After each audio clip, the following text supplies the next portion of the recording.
Hello and welcome to another Renegade Economist talk show. This week we're joined by Ben Dyson from Positive Money and also Andrew Jackson from Positive Money, who is co-author of the book Where Does Money Come From? Chaps, thank you very much for coming in. Let me start, Ben, with you. Reading Positive Money website, Positive Money believes that we're in a crisis because so few of us, including policymakers, economists, journalists and ordinary people, truly understand how the monetary system works. And in many ways, that was the impetus to set up Positive Money, was it not? Absolutely. I watched the whole crisis playing out between 2007 and 2009 after reading a book called The Grip of Death by Michael Robotham, which explains how banks are able to create money out of nothing. And it seemed to me obvious that this was at the root of the crisis. You know, the huge housing bubble that we'd had, this whole artificial boom that we had running up to the crisis. And when the crisis hit, I expected journalists to start talking about this, or the economists, or the politicians, and it never happened. So after 2 years of thinking, why aren't you talking about this? Decided if they're not going to mention it, then we need to. So in May 2010, we set up Positive Money to just start this discussion going about, you know, where does money come from and who creates it, and is the current system the best? Oh, I think it's obvious. Nearly 4 years after the crisis, really kicked off, that the authorities don't have a clue how to fix it. And the reason for that is because they haven't really considered the way the monetary system works. So we're seeing more and more people start to become aware of this, more journalists starting to write about this, more politicians that we've been speaking to who initially resisted the idea that all money was created by banks, who are now talking about this and saying, look, this is a problem. And that includes Labour and Tory MPs who are really starting to understand this. So I think we're maybe a year away from some sort of tipping point in terms of the awareness of this, and in terms of this really getting into the whole debate about policy and how we fix the banking system. The public, no doubt, and the politicians would say to you, all right, guys, you've done the work, this is brilliant, great that you've set up Positive Money. What's the solution? So let's start by talking a bit about the solution and then how you communicate that. So here you go. What's the solution? Well, the key question is, who is allowed to create money? And if you give that power to banks and they profit from creating more money, then they're going to create too much. It's dead simple. By the same way, you can't trust politicians, because as soon as they get the power to create money, there's so many things to pay for to win votes, and you'll see them creating far too much money for the economy. So if anybody's going to have this power to create money, it needs to be some kind of transparent, independent, accountable body where we can see exactly what they're doing and how much money they're creating and where that money's going. And then, if the economy is being screwed up because of this massive creation of money, we know exactly who is responsible for that. Who do we trust to create such a body? Where are the angels out there who are not subject to the wiles of greed and market manipulation? It's a very difficult question, but what we believe the best of bad alternatives is to have a committee at the Bank of England, the Monetary Policy Committee, for example, taking decisions on how much the money supply should be increased or decreased. And you need to separate the conflicts of interest between creating money and how that money is used. So the committee would decide how much new money needs to be put into the economy, but they wouldn't get to decide how it's spent. So, for example, you couldn't have somebody there who really wants high-speed rail saying, yeah, we'll create the money for high-speed rail. One of the things we would argue for as well is just a quite simple rule that if inflation is going above a certain target, then you stop creating money. And that's something that you've never had in the current system. Like, banks don't stop creating money when it starts feeding through into inflation. If anything, they speed up creating money when inflation kicks off.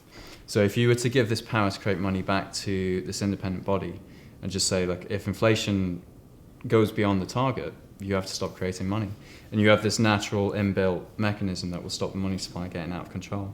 There's obviously profit linked to the money supply, huge amounts of it. Who'd get that profit if it was created independently? If it's created independently and the money is then given over to the government to actually spend into the economy, then that profit is effectively going to the government and indirectly to taxpayers through reducing the amount of tax they have to pay. Implicit in this, though, is thinking that the state is angelic, or that committee that you've formed, metaphorically, is angelic. And when government trust is at an all-time low, yeah, My view is that there's nothing there, no commodity there to keep them true or keep something honest.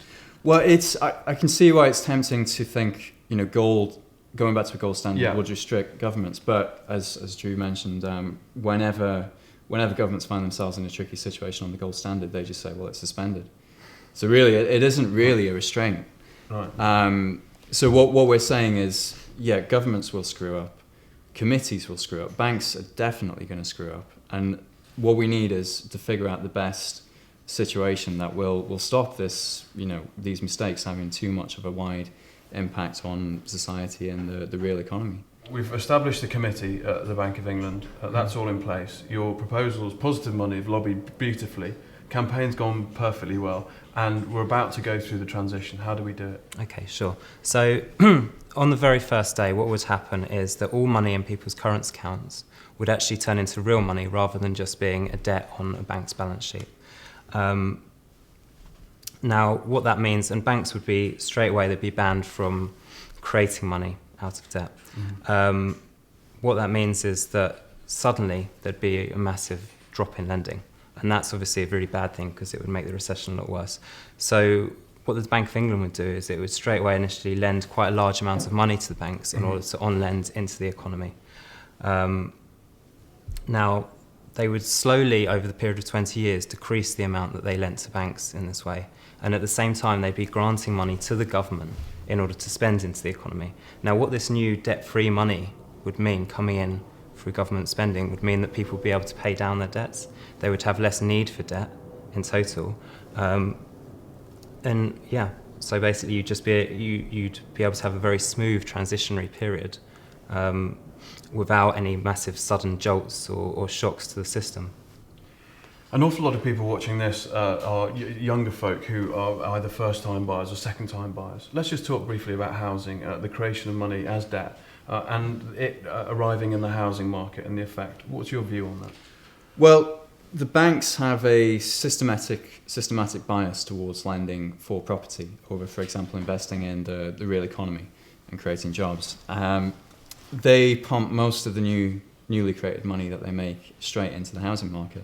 And that has a massive impact on the price. I mean, they doubled the money supply over the last 10 years running up to the start of the crisis.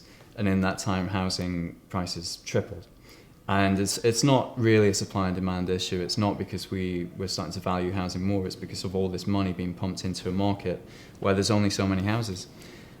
So the reason why younger people can't afford to buy a house is because of the banks having pumped all this money into the housing market and push those prices out of reach. I mean, we've got to get the public to understand this. If we don't understand this, then we can't put pressure on our MPs, and we're not going to get a monetary system that works in the interest of everybody. I'm not in any way defeatist on any kind of reform in the financial system, but the lobbying from the banks would be astronomical. Yeah. And the public should possibly also know that there would be pretty dark forces to stop this, and fear-mongering, to stop this kind of change coming in, not least because banks would have to work for a living. If we're doing what you're saying. Well, I think it's really one of the reasons why lobbying alone isn't enough is because you need to change the consensus about the way the system works. We need to get people to understand that this system is obsolete and it's harmful and it's destructive. And if we can change that consensus, then it becomes common sense that we have to change it. And then, of course, the banks will lobby against any change because that's what they do. They're protecting their self-interest. You couldn't expect anything else. But at that point, once the consensus has changed against them, then they're on the wrong side of history. Argument. Yeah. Well, fellas, you picked a good fight. Someone has to do it. Someone has to step up and start to get this, let's say, murky area into the open and have the public understand. Publishing things like this, Where Does Money Come From, in association with the NEF, and also positivemoney.org.uk is a great starting place for anyone, I think, to go and have it explained in basic terms. So good luck. Thank you for coming in. Thank you. And onwards. Thank you. That's it for this week. Ben Dyson and Andrew Jackson. Until next time, from the Renegade Economist. Bye-bye.